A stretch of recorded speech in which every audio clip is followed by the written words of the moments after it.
Oh hello, this is Tak Chung from Walk with Tak. Welcome to my YouTube channel. If you enjoyed this video, please like, subscribe and share. I recently received this message from a viewer. His name is Carlo. In his message, he said, "I thank you for introducing me to your fast cooking system. It has been a liberating experience for me because I was a recipe person, sticking to the recipe as they were words of the kitchen gods, following every step religiously and being stressed each time I cook. Not anymore. I have rediscovered the fun of cooking with template-based cooking." Through our communication, Carlo showed me a dish that he cooked, and I thought that was a great example of template-based cooking as well as flavor chasing. This is also a demonstration of a fusion approach using the fast cooking system. Carlo told me that this is a pork and bean dish that he cooks quite often. There are several things different about this dish. He said the first is that he cooked this dish in the wok. Secondly, he combined ingredients that normally do not go together in a dish like this. He said in this dish, he used a combination of black bean with edamame. Carlo told me that when he was young, he ate a lot of dishes with black bean in combination of rice.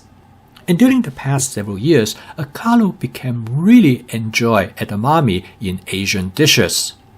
And then an idea came to him. He said, why not I combine the edamame with the black bean? And this is the result of this dish, which I'm going to cook and show it to you as a demonstration of fusion approach in combination with template-based cooking and flavor chasing. This is the second dish that I'm going to cook in my Cuisinart 14-inch stainless steel wok. I just cooked an egg dish in it. Consequently, the wok is well seasoned. I'm going to start out with 2 tablespoons of canola oil. I'm going to use about 1 pound of ground pork to cook this dish. I cook the ground pork with 1 tablespoon of cornstarch. The cornstarch would not affect the flavor of the ground pork, but it serves an important function. By coating it with cornstarch, it absorbs the moisture from the ground pork and prevents it from splattering. Next, I got out my hamburger meat chopper to break up the ground pork. If you have seen my other videos, you probably know normally I use the hamburger meat chopper to break up rice when I make fried rice. This is a very useful piece of cooking utensil to have in your kitchen. After working on the pork for about 1 minute, I switched to my wok spatula to stir fry the ground pork. Ground pork has a tendency to stick to the surface of the wok and get burned. The wok spatula is very handy to use as a scraper to detach this burnt material from the surface of the wok. I definitely would not be able to do without my stainless steel wok spatula.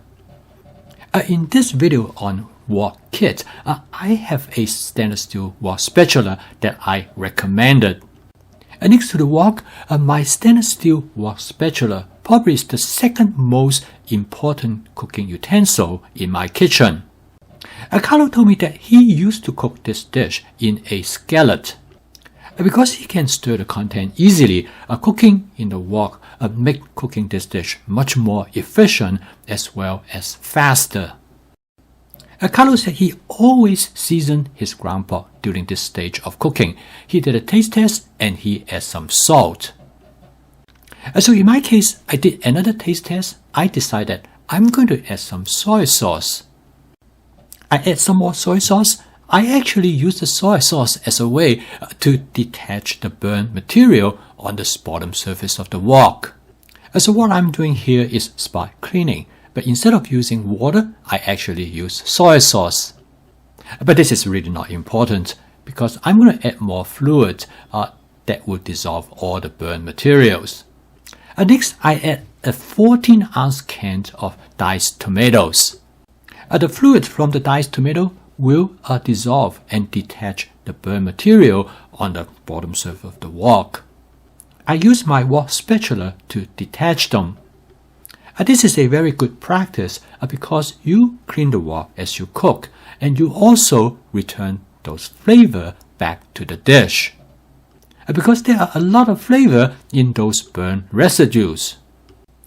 I did more tasting, and so far so good. I really like the flavor, but I know the flavor is going to change as I add other ingredients. And next, I add 2 cups of frozen vegetables, which is a combination of frozen edamame, frozen sweet corn, and a frozen vegetable mix. I add the frozen vegetable directly from the freezer to the wok, because by having them in the wok, it will give them time to be thawed as well as cook to the temperature of the dish. I continue to stir contents in the wok and look for area where the residue has been burned and stick to it. I'm using my wok spatula to detach and to clean them as much as I possibly can. This is definitely a good way to clean the wok as you cook, because by the time when you take it to the sink, the cleaning will be much easier. I did some more taste testing and try to figure out what kind of flavor I want to achieve at the end. This is the first time I cook this dish, so I really at the process of exploration rather than try to reach a certain endpoint. I decided I want a little bit more sweetness to the dish, so I add about 1 tablespoon of sugar. At this point, I'm really at my flavor chasing mentality. I'm going to explore what the flavor that I think I might enjoy. I decided I would like to have some chili flavor, so I add some chili powder. Since I don't have a lot of experience with chili powder, so I'm going to add a little bit at a time and do a taste testing and decide whether I would like to add more. The verdict from the taste test is that I definitely could use a little bit more chili powder. During my conversation with Carlos, he told me that this is exactly what he does. He said he used to follow recipes strictly, and he found that quite often the flavor did not turn out exactly how he likes it, but he was afraid to make any change. After another taste test, I decided I'm going to add a little bit more chili powder. I was actually quite surprised how much chili powder that I need to add. And now I have learned and understand more about the flavor of the chili powder. And next time, I will have a better idea how much to add. The final step in cooking this dish is to add 1 can of black bean. Carlos suggests to me to always add the black bean at the end of the cooking process. The black bean is already cooked, and all you have to do is just warm it up to the serving temperature of the dish. Another quick taste test suggests that I probably could use a little bit more salt. Over the years, I have learned the importance of taste tests along the way as you cook, because each time when you add more ingredients, it will change the flavor. And at this point, I decided I'd like the dish a little bit sweeter, so I add another tablespoon of sugar. Okay, with some final mixing, the dish is done.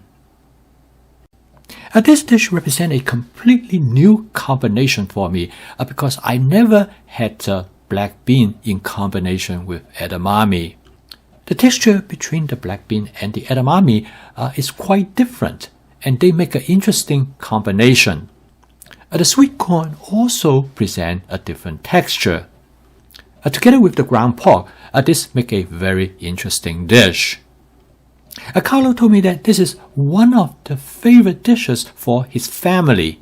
His 2 daughters, aged 8 and 10, just love this dish. They will serve this dish together with rice, makes an excellent combination. Carlo told me that since this dish is based on a template, and since then he has created many other versions of this dish. Carlo told me that he used to try to figure out every night what he is going to cook when he got into the kitchen, but now that is not the case anymore with template-based cooking. He would just look in the refrigerator in his advanced prepping, figure out what he has on hand, and he will create something that he knows that his family will love.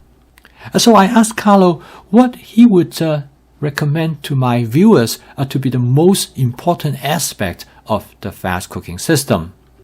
Carlos said, please tell everybody advanced prepping, which might take time in the beginning, but the time you put into it is going to be well worthwhile. Not only it saves time each night when you cook, but it also provides you so many possibilities to create dishes that you might never have thought of. I post a video every day to explain as well as to help people to adopt my FAST cooking system. FAST is the acronym for flavor chasing, advanced prepping, stir frying, and template-based cooking. And that will allow you to cook every night with efficiency, practicality, and creativity. So keep on cooking. I will see you tomorrow.